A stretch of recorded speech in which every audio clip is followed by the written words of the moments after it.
Okay, good evening, everyone.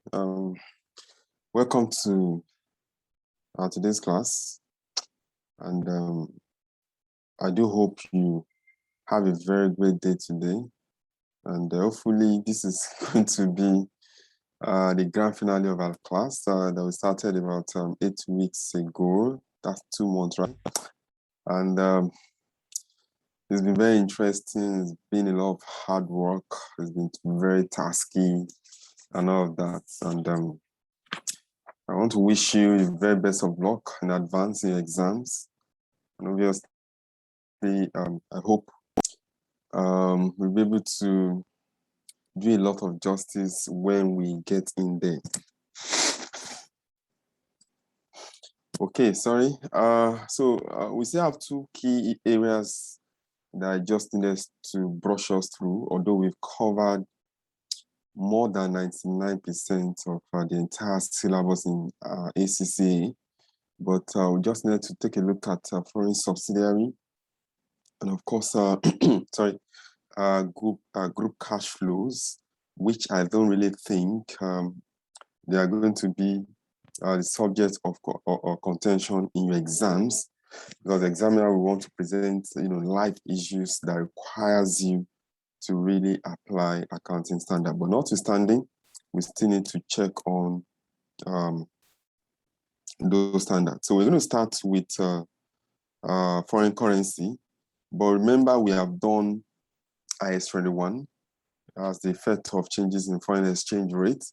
So this is what happens when I have when I have a group, a foreign subsidiary. How do I consolidate? Okay, so that's why it is foreign currency, and that is why it is foreign subsidiary. Okay, and there are 4 key issues here. First one is translating the subsidiary financial statement. The accounting issue is, what is going to be my exchange rate? How do I compute my goodwill? That's the second thing. Then, how do I calculate exchange difference? I'm sure we should be able to calculate our exchange difference by now on individual accounts. What happens in a group account? Then disposal of overseas subsidiary. So those are the 4 key issues that we're going to be looking into here. They are quite straightforward.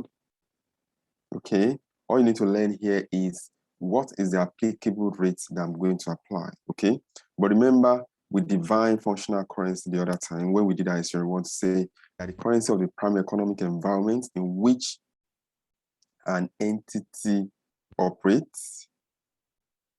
Okay, in which an entity operates. Okay, so then the presentation currency is the currency in which the entity presents its financial statement. Okay, now, when you are now translating, for example, and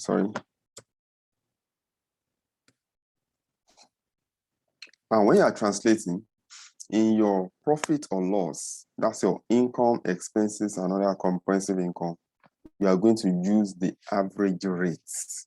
So that's what you need to learn. You use the average rates. Is that okay?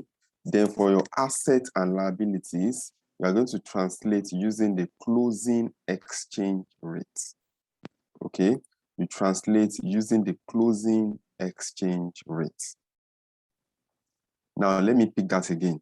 When I'm translating my statement of profit or loss account, my income and expenses of a foreign subsidiary, okay, I will use the average rates. Then when I'm translating my balance sheet, I will use the closing exchange rates. All right. So let's take a look at this question to demonstrate our understanding. Okay, we're going to use this question, for most of those variations that we are looking into tonight. Now, so it will run through the entire section, okay? So Dragon bought 90% of ordinary shares of Tattoo for DN 180 million on 31st December 20x0. The retained earnings of Tattoo as at that date were 65 million DN. The fair value of non-controlling interest at acquisition date was 14 million DN. The financial statement of Dragon and Tattoo For the year ended 31st December 2021 are presented below. So we're giving this statement. Then there has been no intra-group trading. Goodwill arising on acquisition of Tattoo is not impaired. The presentation currency of the consolidated financial statement is dollars. Then we're giving the exchange rate.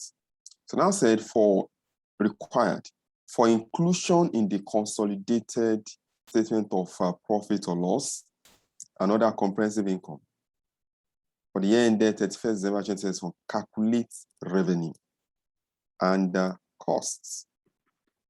What is my principle? If I want to consolidate my profit or loss, I use the average rate. So from this rate I'm giving, I just go to where's my average rate? It said average rate as of December 31 is 2.6. Did you see? So for every $1, I have 2.6. So for me to convert to dollar, I will divide, because obviously dollar is stronger than DN in this circumstance. Okay, so you should be able to remember your S21. Okay, now, so what do? We go into the account and we start to consolidate. So you pick up your 1-2 for the parent company, then you convert, this is in DN, I have to translate to the presentation currency. Okay, so I divide, what do we do then? Sorry, are we dividing? 2.6, yes, okay. Now,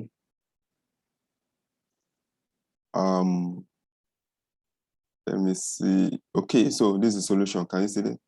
So this DN divided by, what's it called? 2.6. So when you add it up, you have 1.4. So the same thing you do for your costs. Now, when it comes to, okay, sorry. Oh, okay. So it's for revenue costs. Oh, I didn't read the question. I didn't finish the question. You said for inclusion in the consolidated financial position, said we should do property too. Oh, so for my financial statement, statement of financial position, I use the, what's it called? Closing rate.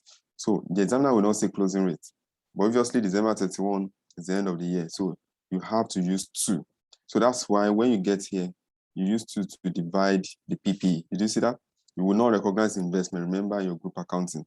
Then for your current asset, you also use 2. When it comes to share capital, it will be for the parent only.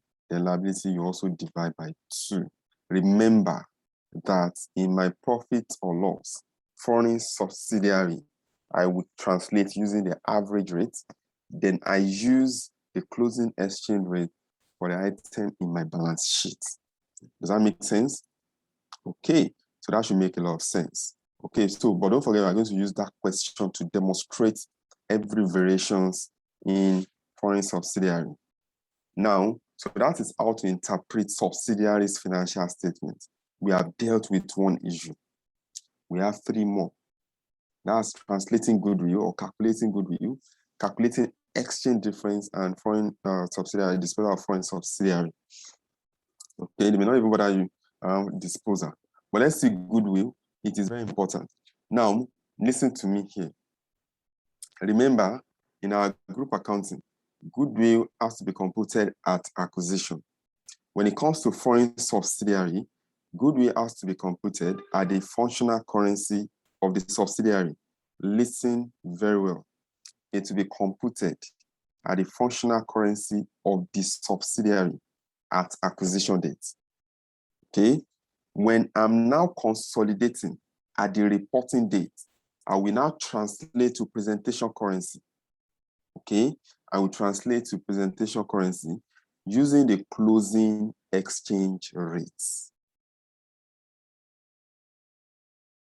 Does that make sense? So that's how you translate your goodwill. Now, before 2 things here. The first one is how to compute at acquisition and how to translate. So let's find out how to compute. So we are still on the same question. How do I do my goodwill? You know that already. Your consideration. So let me see the question to get our consideration. It said he acquired 90% of Tattoo for 180. Did you see that? So that's how you got this 180. So you already know that my investment plus NCI minus net asset acquired will give me my goodwill. Okay. So NCI at acquisition, am I giving in the question? Let's find out. It said the non-controlling interest was 14. So that's how we got that. Okay, can you see? So that's how we got the 14. Then what is my net asset at acquisition. I look at my equity in my head. I should be able to do that. I look at my equity. Let me see. Of the subsidiary is F5. Okay. What is the post-acquisition reserve? Did he give me? He said the retained earnings was 65. We add it together, that is 70. So that's how we got our net asset. So if I remove that, and we have, there's no impairment, so I have 124. So 124 is my goodwill. All right. I will now translate using the closing exchange rates. Remember from the question, we have the closing exchange rate. That's at the end of the year. That is 2. Did you see that? That is 2. So you now divide that figure by 2. So that becomes your goodwill for consolidation. That's exactly what you have here. Does that make sense, right? So that's how to translate your goodwill. So remember, goodwill will be computed at the functional currency of the subsidiary at the date of acquisition. Then at the date of consolidation, it will be translated using the closing exchange rate. You know, it's a balance sheet item. And I told you earlier that when it comes to balance sheet item, use the closing exchange rate. Is that okay? Now, so let's now go to exchange difference. Okay, now we are almost done. There's not a big deal here. Okay, so exchange difference. Now, it is possible. I'm going to talk about 3 things. Then I show you the pro forma. Then we should see how those differences are done. Now, it is possible that when I acquire my goodwill at the start of the year, okay, it has a particular value at the date of acquisition. Then when I'm consolidating, a lot of stuff would have happened. For example, maybe there's an impairment that has reduced the value of goodwill, or goodwill was revalued, the value has gone up. So it will lead to what we call exchange difference. So when I measure at the beginning or at acquisition, I will use the opening rates, for example. Okay. Then at the end, I use a closing exchange rate. So to lead to what we call exchange difference. So goodwill is translated at the end of each reporting period using the closing rate. So to therefore either increase or reduce in value because of exchange rate movements. So I'm going to show you the pro forma you're going to use.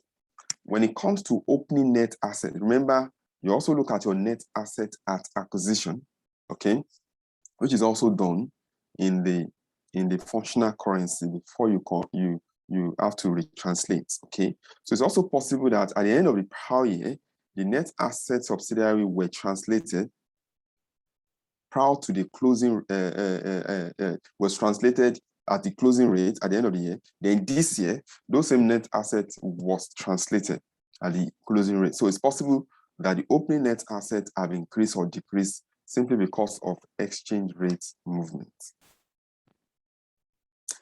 The same thing with profit. You know, we have the income and expenses, and therefore our profits of the overseas subsidiaries. They are translated at the average rate. However, making profits increases in the subsidiary net assets, which are translated at the closing rate.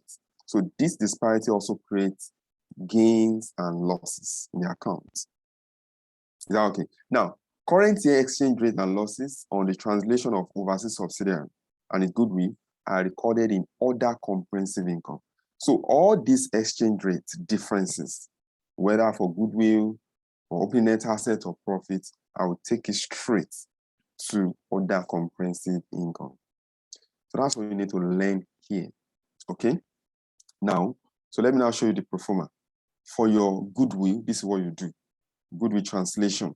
You are going to look at your opening goodwill in the functional currency of the subsidiary. That's the X I'm trying to do there. Can you see? This is my opening goodwill. So you use the opening exchange rate. So you put up the exchange rate and you multiply. So it gives you the presentation currency. Then is there any impairment loss in the year? You use the average rate because impairment is as profit or loss item. Is that okay? Now, we'll now go to closing goodwill. So what is my goodwill at the end of the year? I will use the closing exchange rate. So obviously, You are looking at opening goodwill with opening rates and closing goodwill with closing rates. That's what you are doing. You only incorporate impairment if there is an impairment loss during the year, and that will be translated at average rates. So the difference between the two gives you your balancing figure, which can either be exchange gain or loss. So if my goodwill has reduced, obviously that is loss. If it has improved, that is gain. So that's what you're having here. Obviously, that's common mathematics. Okay, now, how do I share the loss? Because we are interested in the loss here. Remember, this loss or gain goes to my OCI, and it goes to translation reserve within my equity section of the statement of financial position. Okay, I'm going to show you that shortly. But I have to find out if goodwill is measured at full goodwill. Okay, so that means I will share between the parent and the NCI. If it's measured at proportionate share, that loss will only be attributable to the group. So that's to the parent only. So let's look at illustration 3, the same question. Remember, we have computed our goodwill. We got 124 the other time. If you can remember, let me see if I can show you from here. Now, remember that 124. Can you remember? Okay. So we got 124. So let me go back to the question here. Then I pick up this. Okay. Then I will use the opening rate. So if you look at the question, what was my opening rate? It will give me opening rate will be at the start of the year, which is 3. Did you see that? So I look at that. I will divide so that I can have for 3.3. Then is there impairment loss during the year? It says no. You already told me there's no impairment. If there is impairment, you use the average rate. Then you now go to your closing goodwill. Okay. My closing goodwill is still 124. It has not, I didn't remeasure my goodwill. Okay. So it's still 124. But what was the closing exchange rate? Okay. It was 2. If you look at the question here, as at December 21, it was 2. Did you see that? So that will now be exchange gain. Because here it was 41, now it is 62. So I have an exchange gain of 20.7. I will take it straight to my other comprehensive income. I will credit it because it's an exchange gain. If goodwill is measured at full goodwill or whatever, I will now have to share that between the parent and the NCI. So that's what was done here. Does that make sense, right? So let's look at net assets. For your, I talked about goodwill, opening net asset and profit. You can actually do the net asset and profit together in the same pro forma. Is that okay? So all you need to do is opening net assets. You use the opening exchange rate, just like the way we have seen in goodwill. Then the difference here is you are now bringing on profit or loss for the year at average rate. Then you also look at your closing net assets at the closing rate. So the balancing figure will give you either exchange gain or difference. Now, if, for example, now I think I needed to mention something here. We said opening goodwill here. If the subsidiary was acquired during the year, okay, so instead of you saying opening goodwill, you say goodwill at acquisition. Is that okay? Because it was acquired during the year. So the same thing with our opening net assets. If it was acquired during the year, instead of saying opening net assets, you say acquisition net assets. Is that okay? Even if you don't remember that, that's a problem. Just make sure you slot in correct figure over there. Is that okay? So that gain and loss, will also be apportioned between the group and the NCI based on their respective shareholding. So let's take a look at the same question to demonstrate this. So what is my opening net asset? Remember we did our opening net asset earlier, equity and pre-acquisition profit. It gives me 70. Equity was 5. Okay, let me show you from the question.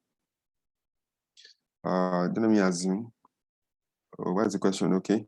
So I go to my balance sheet. So this is the equity or the subsidiary. It was 5. Then when I acquire, what was the pre-acquisition profit? It tells me 65. So that's my opening net asset. So that's how we got this 70. And the opening exchange rate was 3. So I divide, I have 23.3. Then I'll now bring on profit for the year. So you simply go into the account and you bring on the profit for the year. Okay, it says 150. Can you see in the question? So that's how you got this 150. I'll now go to what's it called? To the closing net asset. What will be my closing net asset? Obviously, it's the addition of the two. But I think I did the net assets here somewhere. Let me try to find it. Okay, and did you see now? So this is my closing net assets. Have you seen it? 5 plus 2. I'm sure you know how we got to this. We have done all of this. So that's this figure is in the balance sheet. So, and it gives me post-acquisition reserve of post-acquisition profit of 150.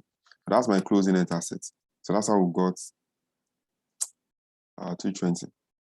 Then you divide by 2, being the closing exchange rate, then you have 110. So it's also gain, right? Okay. So that figure that you have here will be taken to other comprehensive income. So that's a gain of 29 that will be credited to other comprehensive income. So you now share it between the group and the NCI. Any concern for me? It's very straightforward. Since you already know your group accounting, that is fine. Here you are just doing translation. That's all. Now, so let's have a look at exchange. So we have taken a look at translating the financial statement of a foreign subsidiary, how to compute your goodwill. Okay. That's at, we said it has to be computed at acquisition using the functional currency of. Remember, then I give a pro forma now to do this translation. Just look at opening goodwill with the opening exchange rate. Is there any impairment in the year? The closing goodwill gives you your exchange. The same thing with profit and net asset. Opening net asset, look at the profit or loss for the year. If it is profit, you had it. If it is loss, it's being jacket. The closing net asset using the closing exchange rate. For your impairment, it will be at average rates. For your profit or loss to be translated at average rates. Now, for your exchange difference, okay, exchange gain and losses arising from translation of goodwill and the subsidiary net asset and profit, which are attributable to the group, okay, will be held in the translation reserve in the other component of equity. Is that okay? Now, let's now look at illustration 5. Using the information in illustration 1, the same illustration, calculate the NCI, retained earnings, and translation reserve for inclusion in the consolidated statement of financial position. How do you do your NCI? Okay, remember our NCI was, I think 14 from the question. Let me see, sorry. I want to be sure. Yeah, 14, okay. Then I use opening rates, okay. Yes, you use opening rates for your NCI. Then you now share post-acquisition profits using the average rates. Is that okay? Why am I using opening rates? That's NCI at acquisition, just like your goodwill, okay? Now, when I'm doing my NCI, I look at the fair value of my NCI. If you remember in your group accounting, then you share post-acquisition retained earnings. So here we have 150. Can you remember? So you have to convert using the average rate because it's statement of financial position, statement of profit or loss item. Then goodwill translation. We already that exchange gain was allocated to the group and the NCI. So the NCI we have his own portion. It's already done earlier. You just bring on that 2.1. Then for the net asset as well, that's translation. It will also share, okay? So those translations are shared between the group and the NCI. So that is going to be part of the figure of the NCI. Then for your retained earnings, you simply bring the retained earnings in the account of the parent alone. So if I check here, what's the retained earnings? It said 290. Can you see that? So I'll bring it on. Then the share of post-acquisition profits, okay, which is that 150. I'll also divide by, what's it called? I also divide by 2.6. That's the average rate. Then translation reserve. Remember, for the parents, I'll bring on the 18.6. Let me show you for the goodwill. Let me see where we got that from. Remember when we did our goodwill, when we translated our goodwill, where is it? Can you see this 18.6 when it was translated? So you show it under translation reserve instead of putting it under your retained earnings. You know, I could have said group share of goodwill in my retained earnings, the group share of net asset. No, we are going to show it under the translation reserve. But for the NCI portion, it will be shown under NCI. Is that okay? So that's what was done here. So the same thing with opening net assets. Okay? So that's what the examiner is saying. So for you to now complete your financial statement, so you now put up all your revenue, costs, and all of that, then profit for the year, then other comprehensive income, that total of translation, that's the exchange differences. Okay? The exchange differences. Can you remember that we got? Okay, let me show you the exchange difference. Here we got 20 for our goodwill, that's 20.7. That's how you got the 20.7 here. Then for the what's the company retained earnings? What did we get? 29. Can you see? So that's how you got this 29. So that gives you your total comprehensive income. So you now share it between the parent and the subsidiary. So the NCI will share what's it called? 10% of the 150. That's it. We're going to bring profit for the year in the account. Let me show you.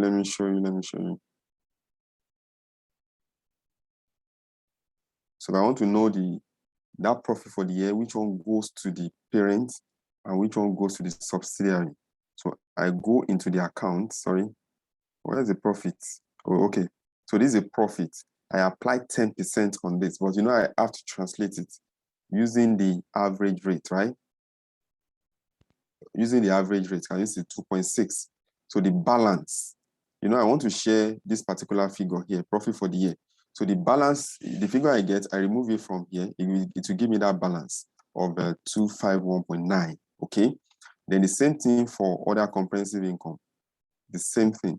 Now, for my other comprehensive income, remember, I already have this figure for my other comprehensive income as a result of the exchange difference, which will be credited or which were credited to other comprehensive income. So how do I share this? If I'm doing that, I will first of all bring on the NCI under my profit, which is this 5.8. Can you see? That's my 5.8. Then you now bring on, what's it called? This 2.1 and the 2.9 that was shared, okay? So it gives me 10. So if you remove it from 307, it will give you 296 points. What's it called? 0.6, okay? So that's the NCI figure here that was shared. You remember that exchange gain, okay? So that's what you're bringing in. And that gives you your total comprehensive income. And that is translation. Then you can do your profit or loss. And that's that. So you have this question that you can use to practice. You have the solution there. It's the same approach. So it's just about you either multiplying or dividing when you are translating. Is that okay? Okay, so, and that's that for foreign subsidiary. So take a look at all of this and try to lay your hands on them. Okay, now the only aspect is disposals. I'm not sure anybody's going to bother you on this, but let's just take a look. That's the last aspect. There are 4 aspects of foreign subsidiary. How do you translate the financial statement of foreign subsidiary? We say use the average rate. If you are dealing with profit or loss account, then use the closing exchange rate if you are dealing with the balance sheet. Then number 2, calculating goodwill. I told you that goodwill has to be calculated in the functional currency of the, what's it called? In the functional currency of the subsidiary, and they are translated using the closing exchange rates, okay? How do you calculate exchange difference? I gave you those pro forma for your goodwill and for your opening net assets and profit. For your goodwill, you look at the opening goodwill, okay? You translate using the opening exchange rate. Then if there's any impairment, you translate using the average rate. Then you look at your closing goodwill, you translate using the closing exchange rate, if you can remember. If you have exchange gain, you take it to profit or other comprehensive income, you credit it there. If it is loss, obviously it's going to be a debit, okay? Then the same thing with your opening net asset and profit. You look at your opening net assets, you translate using the opening exchange rate, you look at profit or loss in the year, okay? You translate using the average rate. You now look at your closing net assets, you translate using the, what's it called? Closing rates, okay? Now, the difference, you also take it, which is if it's exchange gain, you take it to your other comprehensive income. Don't forget, you're going to share that gain between the group and the NCI. Is that okay? And those total figure becomes your translation reserve within your other component of equity in your statement of financial position. So don't forget, okay? So that's what you are doing. And when you're now computing your NCI, all right, all those translations is also featured there. So that's what we have done, and that is that. And the last, that's exchange difference. And the last one is disposal. So now, on disposal of a foreign subsidiary, the cumulative exchange difference is recognized as other comprehensive income and accumulated in the other, in the, what's it called, translation reserve will be realized, okay? Section 21 now requires that this exchange difference are recycled. That means they will reclassify on the disposal of the subsidiary as part of profit or loss on disposal. So all those accumulations that I've been doing over the years, they will now be realized on disposal. Okay, so let's look at this question to see what, just for you to get an idea. Yeah, I think we have done disposal under normal group accounting. So this disposal that disposal of foreign operations. The LUMS group have sold its entire 100% holding in overseas subsidiary for a proceed of $50,000. The net asset at the date of disposal was $20,000, and the carrying value of goodwill at the date of disposal was 10. The cumulative balance on the group currency reserve is a gain of $5,000. Calculate the gain arising on disposal. Normally, if I want to do disposal, even if I don't know anything here, if you know your PPE, you know that my disposal, what is the carrying amount of this asset? I compare with the proceeds that, you know, of this particular asset. The difference between the two, you either give me profit or loss on disposal. Even that idea, I can use it to apply to this. So I ask, at disposal, what was the net asset? It says the net asset was $20,000, okay? They have goodwill, he said yes. So if I add that together, that is 30, okay? So that means the kind amount of this subsidiary is $30,000. Then how much did I sell? I sold at 50. Wow, I sold at 50. So if I remove 50 from 30, I have 20 already. Did you see that? That 30 is gain on disposal of subsidiary, okay? Sorry, did I say 30? 20. If I remove 50 from, sorry, if I remove, yeah, that's 30, right? Oh, sorry, I was looking at this 20. I forgot goodwill is inclusive. That's 30 from 50. So I have 20, okay? I think I'm correct. So 50 from 30, I have 20, okay? So that is gain on disposal. And the principle is that once I sell a foreign subsidiary, all the translation reserve will be realized. They will now be reclassified into my profit or loss. And it tells me that gain is 5. So that 20, I will add that 5 to it so that everything will be realized, okay? And of course, it will now be 25. So that's how this 25 was gotten. Both the profit on disposal and the recycling of gain to profit or loss account. And that is the end of foreign subsidiary. Any concern for me? Any concern? Any question?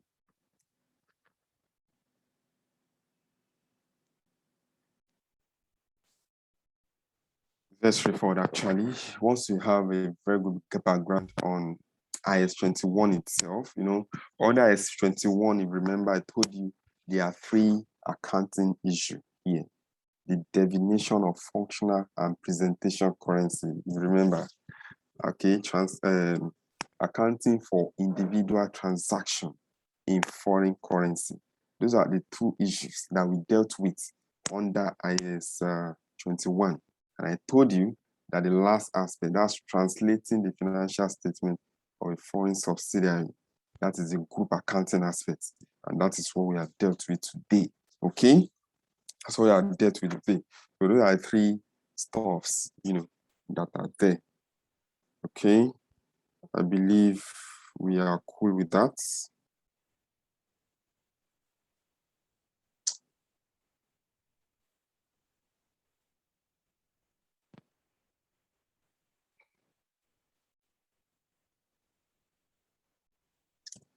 Now let's move straight to our next, the last issue for tonight. Let me see if I can pick that up. Group statement of cash flows. Now, like I said, if you are taking ACC exams, well, the examiner may not really bother you here because they're just computations. It doesn't really require you to think. Okay. The same thing with foreign subsidiary. But for foreign subsidiary, because you are doing the normal group accounting, so you may decide to bother your foreign subsidiary to see if you apply the correct exchange rate. Maybe I'll still give that high probability of being tested, but for cash flows, maybe. But I'm going to tell you what's in my likely test around cash flows. But obviously, if you're writing an account, you need to know this. You need to be able to do the pro forma and do the reconciliation properly. So I'll just tell you the key issues here, all right, and show you the complications around the group cash flows. Okay, so then we can call it a day. So I don't need to start divining cash flow, anybody can bother you, but I'm interested in divining cash equivalent, cash flows, all right? Because it can give you a scenario and the examiner asks you to determine or to explain whether those transactions or those items should be classified as cash equivalent. Cash consists of cash in hand and demand deposits, less overdrafts. It also involves or includes cash held in a foreign currency. So if I'm looking at the cash of my company, I look at cash in hand, then cash at bank. That is the demand deposit. But if I have any overdraft, that means I have withdrawn money more than what I have in that account or in any other account, bank account, I remove it. Then any cash I hold in foreign currency, maybe I have domiciliary accounts, they are also part of my cash. You need to understand that. Cash equivalent are short-term, highly liquid investment that are readily convertible to known amount of cash. Listen, cash equivalents are short-term, highly liquid investments that are readily convertible to known amount of cash and are subject to an insignificant risk of changes in value. Okay, so they are short-term, highly liquid investments that are readily convertible to known amount of cash and are subject to insignificant risk of changes in value. So that is cash equivalent. The cash flows are inflows and outflows of cash and cash equivalents. Okay, cash flows are inflow of cash and cash equivalent. That makes sense, right? Okay, so for your cash flows, obviously, I'm sure you are familiar with operating activity, investing activity, and financing activity. At this level, you won't do all those. Well, I mean, for I can, but for, I'm thinking in the way of ACCA. So most likely you won't do all those jagbagandus, right? But you still need to know that. So in the syllabus, they're already fading away direct method. So most likely you're going to use indirect method. So where you have to adjust for your profit before tax. So you need to learn this statement. You just need to find a way to put them in your head. Obviously, you may not be able to cram it, but by way of practice, you'll be able to know it, okay? But let me just explain one or two things. You just pick up under your operating activity before you do your tax paid and interest paid. That's what you do last, okay? So you just pick up your profit before tax in the account. Then you add back finance costs.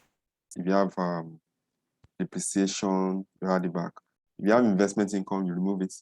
Income from associate, because it's group, okay? You're going to also remove it, okay? Then you're now, at that point, you now also had your depreciation.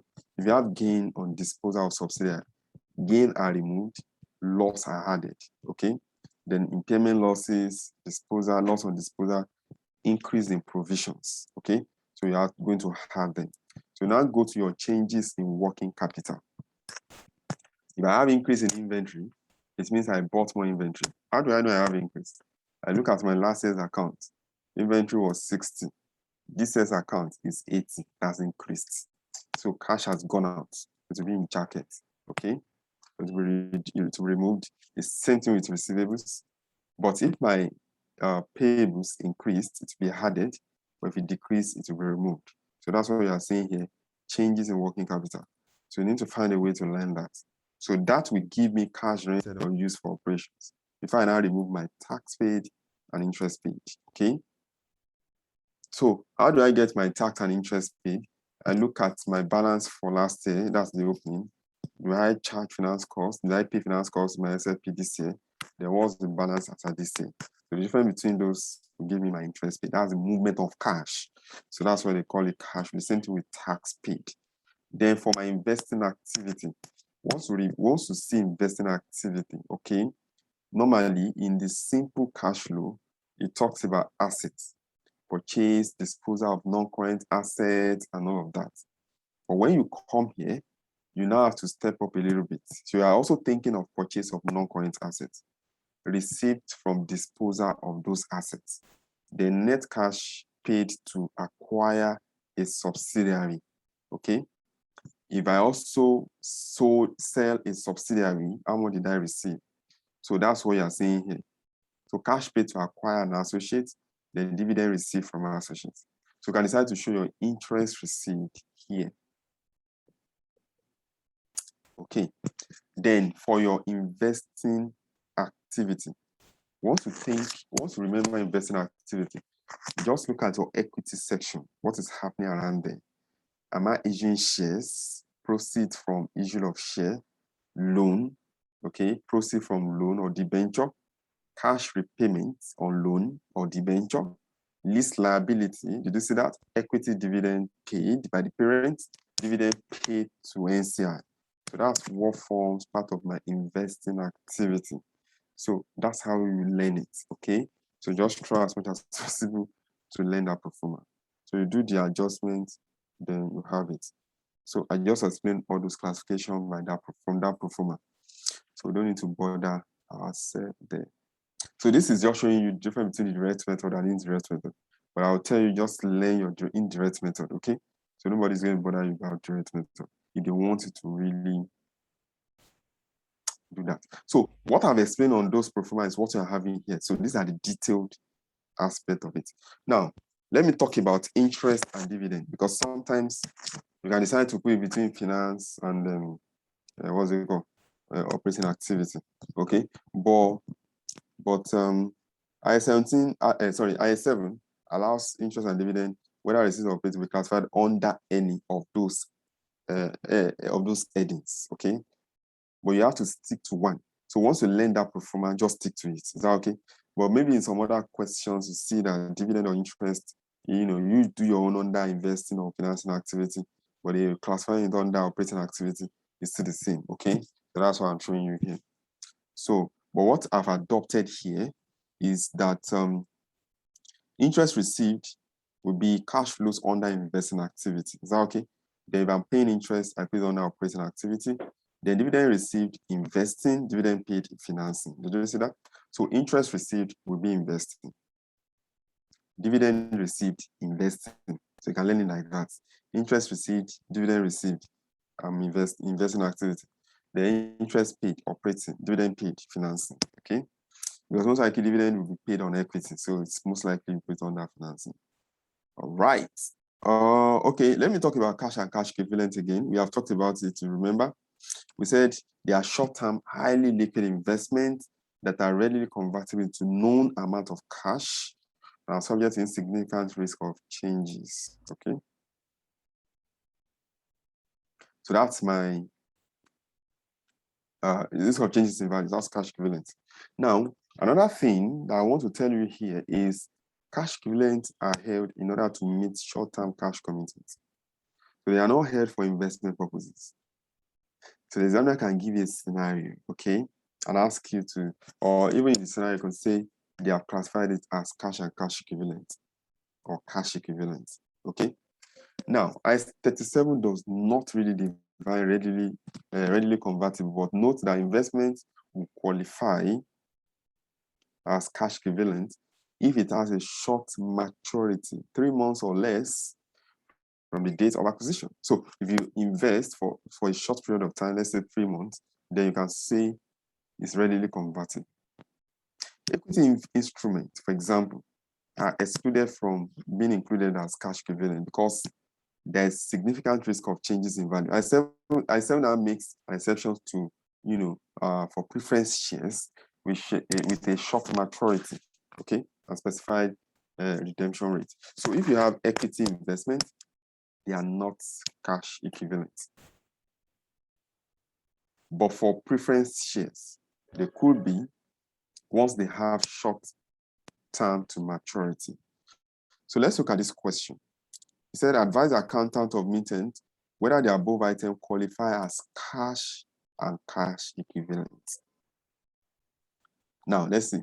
The accountant of Mintel, a company, is preparing a statement of cash flows. She would like an advice about whether the following item can be included within cash and cash equivalent. An overdraft of $100,000. Overdraft. Is it cash and cash equivalent? Here we're not told whether we have overdrawn the account, but most likely we already have an agreement with the banker to say you can overdraw the account by $100,000. Is that okay? Okay. Now, okay, let me read everything, then I'll come back and analyze it. A balance of 500 held in high interest account means they must give 28 days notice in order to access the money, which is held with intention of meeting working capital shortages. An investment in ordinary shares of Mula, the shares are listed and therefore could be sold immediately. The shares are a fair value of 1 million. So if I want to explain this to the examiner, I will start with the principle. What is the principle? To qualify as cash equivalent, okay, like we defined earlier, they must be highly liquid. Okay, that means they are readily convertible into cash and they have insignificant risk of changes in value. It must also be held for the purpose of meeting short-term cash shortages. Does that make sense? Now, when I look at overdrafts, normally overdrafts are integral parts of a company's cash management system. So they are therefore treated as component of cash. Does that make sense? So normally overdraft will be cash and cash equivalent. Is that okay? Because you can easily get it. Then the balance of 500 held in high interest account, it will require 28 days notice. Okay. Even though I-7 did not tell us what is readily convertible, but it told us to say maybe less than 3 months. I needed to just give you a 1 month notice. So obviously you can take it as your what's it called? Your cash equivalent. Except you're not giving, maybe you have some restrictions and all of that, then it will be part of your cash equivalent. But from this information, it is cash equivalent. Then an investment in ordinary shares of Mula. Normally, ordinary shares are not part of cash equivalent. Is that okay? So it is not. Okay, even though it says that it is listed and it could be sold immediately. The problem is, they now say the fair value is 1.1. They are subject to significant risk of changes in value. So don't be distracted by then saying it could be sold immediately. What if before you sell it, the fair value has dropped? Does that make sense? Because it has to be highly liquid investment that can be readily convertible to known amount of cash. So I already know that overdraft of 100,000 is coming to me. I already know that I have a balance of 500,000 that I can call up by giving 28 days notice. But I can't do that for shares. Remember, share price changes. Okay, so please take notes, take notes, take notes. Now, so let me just revise individual cash flows. Okay, let's just revise it so that I'll just take a look at this question to revise. So you said how much cash was spent on property? So if I'm thinking of property, I look at the balance last year, then I check, we have additions, revaluations, leases, depreciation, disposals, okay? Then I look at the balance at the end of the year. So the difference between all those ones gives me my cash flows. So that's, I think, I don't need to bother you much on this. You should remember. So what I do is last year figure is 100. I pick it up. They said during the year, there was depreciation of 20. That would be in jacket. That was revaluation. It will be naked. PP as a current amount of 15 was disposed. Okay, that would be jacket, right? Then the current amount of the asset recognized through leases of PP is 30 to be naked, right? Then I had them together with this. I net it off. Then I remove it from 250. Whatever figure, is that what they have done? Yeah, that's what they have done. So I have 95. So that represents my cash flows. And I put it under my investing activity. Purchase of non-current assets. Okay. So that's what you're putting there. So the same thing you do for every other stock. So I don't just apply that principle. So take a look at that. Okay. So we are dealing with group cash flows. I just wanted to revise that. So let's now look at preparation of consolidated statement of cash flow. We are basically doing three things: acquisitions and disposal of subsidiary, cash paid to NCI and associates. So that's what you are dealing with in your cash flow statement. Okay. When you are producing that, you need to take note. Acquisitions and disposal of subsidiary, that's why they call it group cash flows. Payment made to or cash paid to non-controlling interest, then associates. So let's pick it one by one. Acquisitions and disposal of subsidiary. So let's look at acquisition. Now, in your statement of cash flow, you have to record the actual cash flows for the purchase of the subsidiary, net of cash held by the subsidiary that is not now controlled by the group. So how much did I pay? And what is the cash that was held by them? The difference would be the cash flows. So the assets and liabilities of the acquired subsidiary must also be included in the workings. That's to calculate the cash movement. So they have assets and liabilities, you have to include it. So let's look at an illustration. I said Sparkling buys 70% equity shares of Steel for $500,000 in cash. At acquisition, they still add cash and cash equivalent of $25,000. Although Sparkling paid $500 for the shares, so what happens is it also gained control of Steel's cash of $25. So in the consolidated cash flow, what you do is, how much did I pay? I will remove that cash that I met there. Okay, so that's how they got this $475. So to be in jackets, because it's a cash outflow. So why is it in jacket? It's because I am paying 500, but because I now have control, that means the cash equivalent that I got there, I control it. So the net, okay, so that's how we are. So the actual amount that I pay is actually 475. And since I am acquiring, I am paying money. So cash has gone out. So it's a cash outflow. Okay, so that is for acquisition of subsidiary. When it comes to disposal, we are dealing with two things here: acquisition, then disposal. Now, the statement of cash flow will now show the cash received. You are selling. From selling the subsidiary, net cash held by the subsidiary when control was lost. Then the assets and liabilities of the disposed subsidiary must also be included. Is that okay? So how much did I receive? Then the money held or the cash held by the subsidiary of the group that the group has lost control over. Okay, so let's see. Sparkling hold 80% equity shares of Fizzy.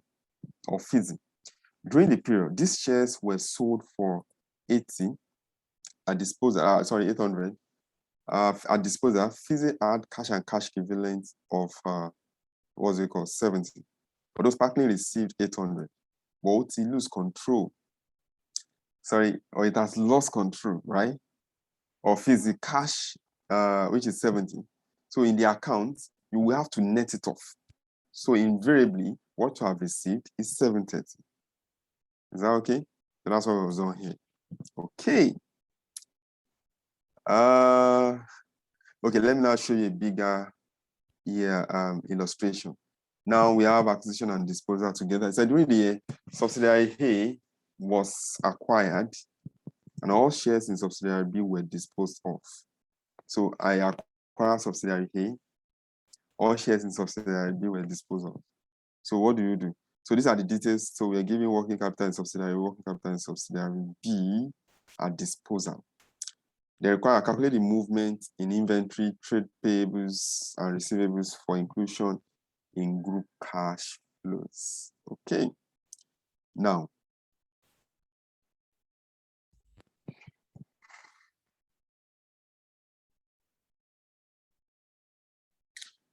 the issue is this. You see, the net assets in subsidiary A are being consolidated at the end of the year, remember, but were not consolidated at the start of the year. So it means that the net assets of subsidiary B are not consolidated at the end of the year because it's been disposed. You know, if you look at the question, it says I'm acquiring subsidiary A, okay? That means subsidiary B is already consolidated, but it will not be consolidated at the end of the year because it's been disposed. Do you get now? Now, the working capital balance brought forward and carried forward, therefore, are not comparable. You can't compare it. So, but for you to achieve comparability, you know, you have to calculate the movement between the closing and opening figures. For example, you have to deduct the subsidiary balance at acquisition date for the subsidiary that was acquired during the year. Then you now had the subsidiary balance at the disposal or the subsidiary disposal during the year. So what am I saying here? Now, look at your inventory, for example. Look at your inventory. Now, this is my inventory. This is my account in 20x8. It's my inventory 74666. This is what we have here. Okay. Then the same thing with my trade payables 58226. Okay. Sorry. Instead of me doing that, let me do this. Sorry. Let me show it on another slide so that I can manage scrolling up and scrolling down. Okay, I think I have it here, right? Yeah, brilliant. Now, if you look at that, so you could see my balance brought forward, just bring on those three issues there. So for 20x8, okay? So these are the balances, okay? Then you now take a look at your balance brought forward. That's for, what's it called? 20x7, okay? So 20x8 is my opening, okay? Then 20x7 is my closing. So that's what you are removing. So you have 53,091, 62, then 86. So that's what you have done here. Then we will now remove subsidiary acquired in the year. Okay, their inventory. Okay, so if you look at here, so working capital of subsidiary A at acquisition. So you remove this inventory, you remove the payable, and all of that. So, and the payables. So that's what you're removing. Then you now add back subsidiary disposed in the year. So which is 68675740. Okay. So it will show you the movement in cash, the outflow and the inflow. So that's what happened there. That's the impact on my cash flows. So this is an outflow, okay? And this is an inflow, and this is also an inflow. Now, because if you look at the inventory, this my inventory is an outflow, okay? Because of this figure that we have here.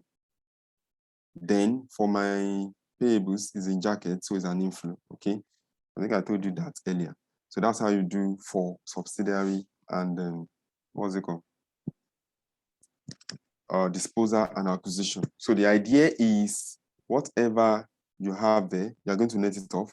Then you're also going to show movement in assets and liabilities that is acquired. So that's the movement that the principle is talking about. Now the next one, there are three: acquisition and disposal of subsidiary, then cash paid to NCI, then associates. When I come to cash paid to NCI, what happens? When a subsidiary that is not wholly owned pays a dividend, now some of that dividend is paid outside the group to the NCI. Is that okay? So if I have a subsidiary that is not wholly owned, that means I have about 80%, then there is an NCI that I'm paying dividend to. So it is paid outside the group, okay? So dividend paid to NCI should be disclosed separately in the statement of cash flows. And that will be under your financing activity. Then to calculate the dividend paid, you are going to reconcile the non-controlling interest in the statement of financial position. You can also use T format, but T format is quite outdated, so we use the normal schedule. So let's take a look. So we have this question.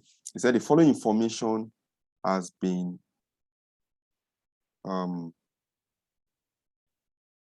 extracted from consolidated financial statements of WG. Okay, so we're giving statement of financial position, NCI. Now, statement of profit or loss, profit attributable to NCI. During the year, WG bought 70% shareholding in CC. WG uses full goodwill method for all its subsidiary. The fair value of NCI in CC at acquisition is over 60,000. During the year, WG disposed 6% holding in TT. That's another company, right? At acquisition date, the fair value, if I dispose, okay, the fair value of NCI and the fair value of TT's net assets were 35 and 70 respectively. Net asset of TT at disposal date was or were 100. Now, what dividend paid to NCI? So what do I do here? Now, so let me just show you side by side. It's quite simple. So all you need to do is the same principle, even in single statement of cash flow. So all you need to do is to bring the balance from last year, which in this case is 690. Okay, so you bring it on here. Then you now check the NCI sub. That's the subsidiary acquired during the year. Okay, so it said I acquire and the value of NCI was 60. Is that okay? I add it up. So that was acquisition during the year because I needed to check the cash movement. Then, what was the NCI share of profits? Okay, NCI's share of profits. Am I giving? I go into my statement of profit or loss. It said this year, I'm dealing with 20x7, so I'll pick 120 because it's 20x7. Okay, now, so that's how we got this 120. Then, I have another company that was disposed of, which is a TT. He said during the year, WG disposed 60% holding in TT. Can you see? And it gives me the fair value of NCI to be 35. Okay, so I need to do workings on that. So the fair value of NCI was 35. Then what was my post-acquisition reserve? Okay, he said net assets was 100. Okay, and the net asset at acquisition was 70. So the difference between the two, I will apply, is that 40%? Because, okay, was that possible? Yes, 40%. So I have 47. So that's how you got your 47 on the derecognized, what's it called? NCI, okay? Then what is the value of my NCI? What is the value of my NCI at the end of the year? 780. So that's how you got this 780. So the difference is my cash dividend paid to NCI. So when I'm thinking of cash paid to NCI, I will check what's my NCI this year. Did I acquire during the year? I add it up. Share of profit for the year, it will be there. Did I derecognize, did I dispose? Okay, that disposal, how do I know that? I look at the fair value of the NCI that I disposed of, and the share of post-acquisition net assets, which will be the net asset at acquisition and net asset at disposal, I apply that rate of NCI, okay? Because it's disposal to be in jacket. Then I look at my value at the end of the year, then the difference between the two represents my cash dividend, okay? So that's how you do for your NCI. Then for associates, now associates is a bit more because you're going to look at 4 things on associates, okay? Dividend received from associates, loans made to associates, cash payment to acquire, cash received from disposal. Those are the 4 things. Although they are more or less like the same principle. But, you know, in a question, you cannot see all of these 4. Okay? But you can see any 2, any 3, or all of the 4. But it's going to be very rare. Okay? So if I think about associates, am I receiving dividend? Did I make loan to them? How much did I pay to acquire? Okay? Then cash receipts from associates. That's disposal. Cash received from sale. Okay. So here, associates. You can put it under investing activity. Okay. All right. So let's look at this illustration to see what we can do here. Extra from consolidated profit or loss account. Okay. So we're giving this information. Calculate relevant figures to be included in statement of cash flows. Wow. So what did they give us? Okay, let me see. Just say profit from operation. Oh, share of profit from associates. Okay. They also give us loans to associates. Oh, let me go back to my normal slide I was using. Okay. So I have a question here. So what do you do here?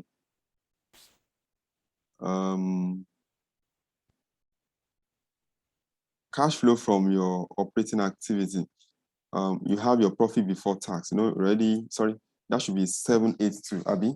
So it represents your, you know, other operating activity. So then share profit from associates. We also lies there, that's 48. Where will I get that from? Okay, can you say share profit from associates? Share of profit from associates. Okay. Then in my investing activity, I will now compute dividend received from associates. You know, I've told you there are 4 things, okay, under associate. So dividend received from associates. How do I compute that? The process is just the same, okay? The process is the same on how to compute our dividend received from associates, okay? Let's see.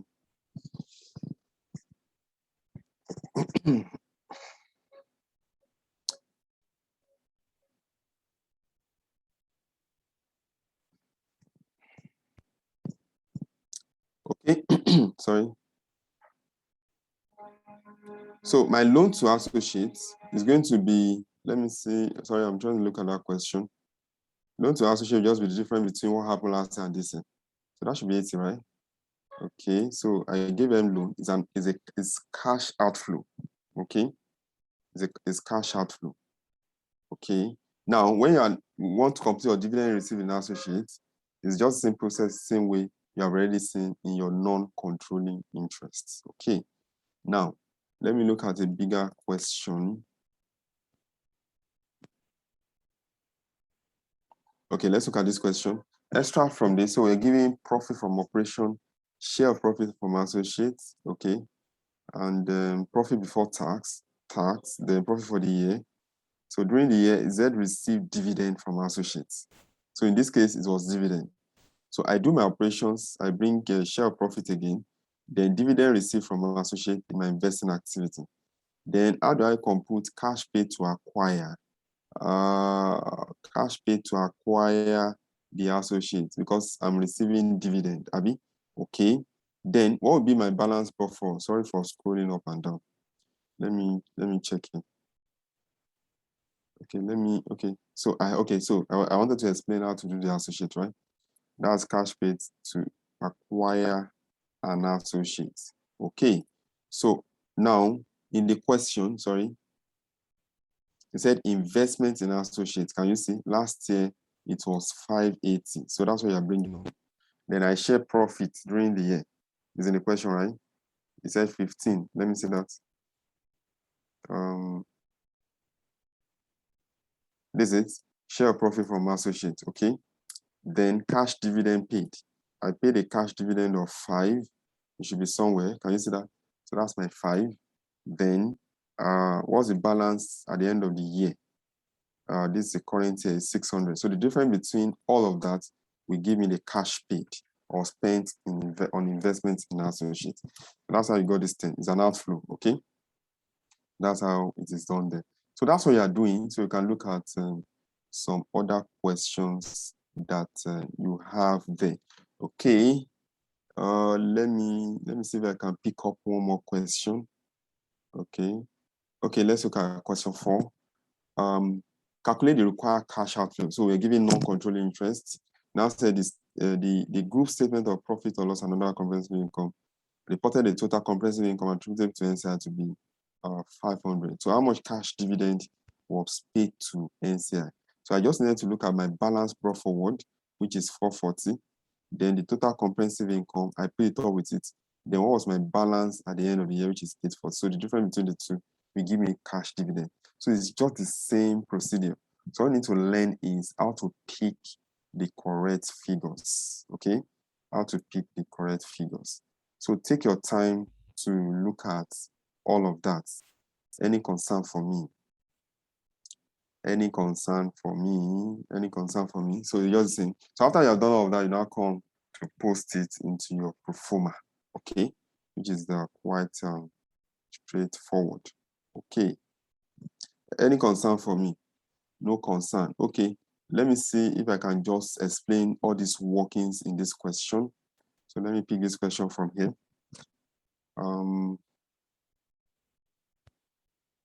Is that P? Okay. I think that should be P, right? Let me see. Let's see if I can explain this question. Oh, sorry. Okay, yeah, P. So let's do P. So I'll just explain those workings. And we can call it a day. Okay, it said below are the consolidated financial statement of P Group for the year ended 30th September 2022. So we're giving the information. So we're giving see, just disregard how big it is, especially if you're writing icon, okay? Obviously, it say we don't give you all of this. I'll show you what it say we give you. Cash equivalent, go and learn it very well. Cash and cash equivalent, okay? Learn it very well. Look at that scenario that we checked. Then know what happens in your group cash flow. You know, I've told you there are 3 things. Acquisition and disposal of subsidiary, payment made to NCI, and associates. So associate, you have about 4 variations, okay?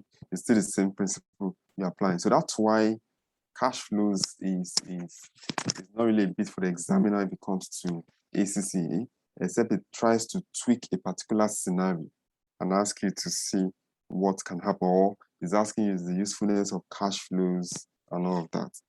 Or they have misclassified certain items or some items as cash and cash equivalents. They ask you to correct it, okay? But for ICANN, obviously, you're going to do the bulk of all of this, okay? So that's why you need to look at it. They said the depreciation charge of 385 was charged during the year. Plant and carrying amount was sold for this. The gain on disposal, all these things are item of cash flow. So if you want to see them, you should, once you have learned your performer very well, you know where to take them to immediately. So now said during the year, PIL acquired 80% equity share capital of GEM, paying cash consideration of 1.5. The NCI holding was measured at fair value at 340. Now the fair value of GEM's net assets were made up of the following. During the year, P disposed. So it's giving you both acquisition and disposal at the same time, okay? And the subsidiary has been acquired several years ago for a cash consideration, so we're also giving. It also requires prepare statement of cash flows for P. So I'm interested in the computation, okay? You should be able to post all of this. The first thing you do is your goodwill, okay? So what's the balance brought forward for my, what's it called? Sorry, I'll have to be looking for all those figures, right? Okay. Did they recognize goodwill in the account? Let me find out. Yeah, they have recognized goodwill. Can you see? He said, you are not computing group accounts here. You are computing group cash flows. So the account is already consolidated. Is that okay? So that's why you are looking at payment made to NCI, payment made to associate, loans to associate, dividend from associates, and the cash received from sale of associates. All right. So it's already computed. So all you do is you are looking at cash movements. So that's how you have this 1.8 here. Then is that acquisition of subsidiary? That's what we now need to compute because of acquisition of subsidiary. So we're giving information on acquisition. And how do you do your acquisition of subsidiary? You look at cost of investment, NCI, and fair value. So that's what you're doing here. There's no big deal here. Okay. Then did I dispose? You also take a look at your disposal. So that means we look at your cost of investment and net asset at disposal. So that's the figure you're bringing in.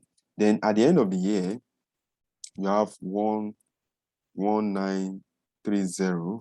So when you compare, it gives you there's an impairment because it is higher than what you have at the end of the year. So that's how you do your goodwill. So everybody can do this once you know your group accounting.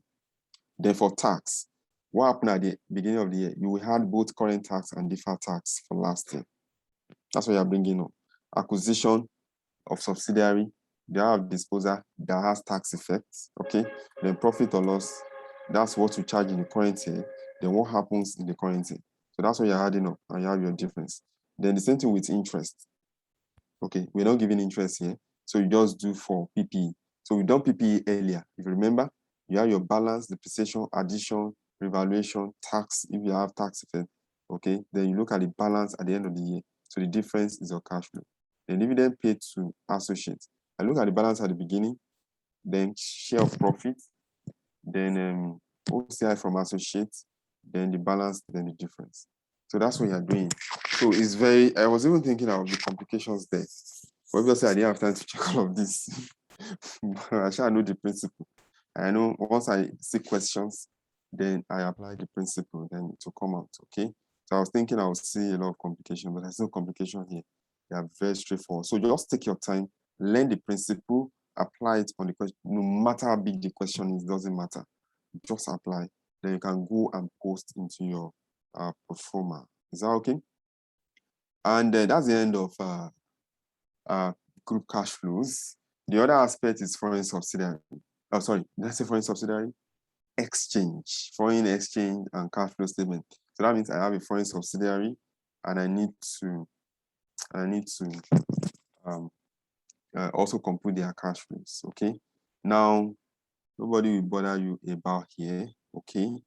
But I can just explain the principle in case the examiner decides to. It's quite rare. I don't think I've seen it in any past question before, including ACC. But let me just explain it, okay? Now, the value of assets, and liabilities denominated in foreign currency will either increase or decrease, just like we've seen, because of exchange rate movement. So that movement has to be factored in when working for cash flow so that you can really know the actual cash payments. So let's look at how you deal with that. So let's say, for example, the loan balances of Grey Group as at 31st December are this in dollars. Now, one of the subsidiaries of Grey Group prepares its financial statement in sterling. So the exchange loss on translation of loans of this subsidiary is $10. So you have to remember that exchange loss increases the value of a liability. Remember? So this is not cash flow. So therefore, the exchange loss must be factored in when you are doing your cash flow. So all you are going to do is you are going to pick up this loan last year. Okay, it's in dollars, right? Then this is what happened during the year. Then that exchange loss, because it's not cash, so you have to consider it. So it's loss. Then last year, this year you have 60. So the difference between them is 30. So that's actual cash that was received. Okay, because you have to incorporate that. So the cash that was received is actually 30 million. So that's when you are doing your cash flows. Okay, so that's what you need. Now, if you now have overseas balance, that means if cash are partly denominated in a foreign currency, that effect of exchange rate movement must also be reported when you are doing your reconciliation. So this reconciling item is presented separately from cash flows from operating activity. So what do you do? So And this will also be shown as an inflow within a cash flows, okay? I think you have a question here. Let me see.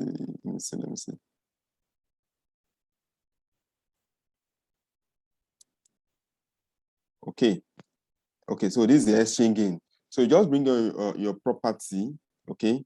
If you have provision, you list it, then, sorry. Oh, sorry. This is even part of the question. So you said prepare statement of cash flow, but I'm interested in it. Okay. Oh, okay. Yeah, these are the exchange gains. I'm interested in the exchange parts, okay? For translation. Okay. So what do you now do? Sorry. In your workings. I'm sure you can do the disposal, the tax paid, the plant, dividend from associate debenture, then your goodwill. Okay. Okay. So for the plant, let me see the plant. Okay. Now, I have to check. Okay, let me use this for the question. Can I use this for the question? Sorry. Let me look for the question here. Okay. Yeah.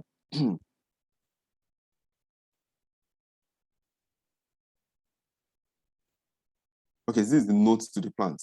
So let me look at the account. What is this saying about the plant? Okay, so this is a figure. Can you see? 8985. So I will bring it on. Can you see that?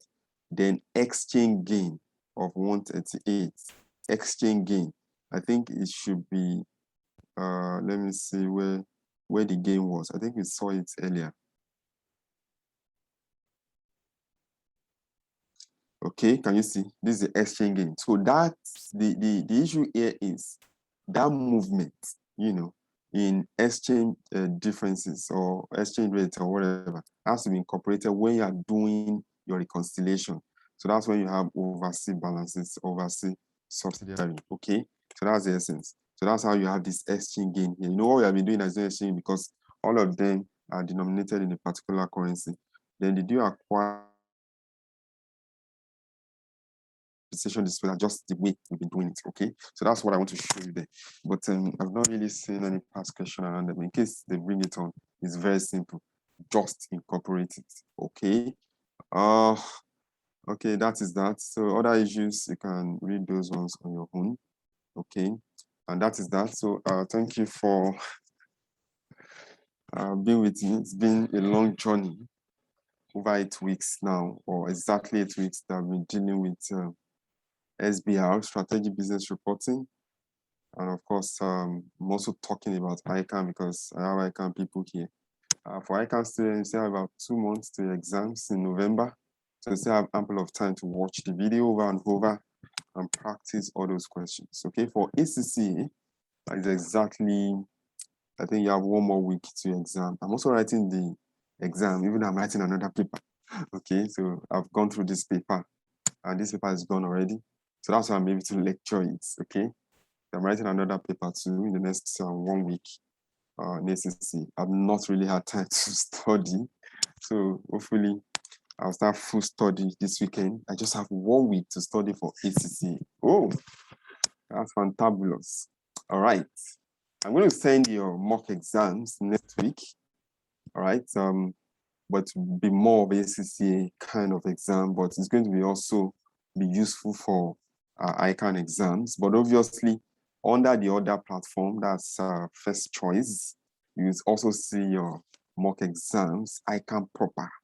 Okay, so also watch out on those platforms. That would be around October, end of October, before your exams. Okay, I wish you the very best of luck. And if you have questions at any time, I'm always at your, I'm always available to answer. Okay, so feel free to ask me a question. I know this is a lot. It's a lot for you to really sit down and remember all of this, but it's not something that is not achievable. So it's about tenacity, being meticulous, hardworking. Okay, so just look for what works for you to study, and I wish you the very best of luck. Thank you for trusting me, and thank you for being with me. Thank you for listening to me. You spend a lot of money on data and all of that, and I pray that you will really record a great success by the grace of God. Thank you so much. Have a wonderful night rest. Good night.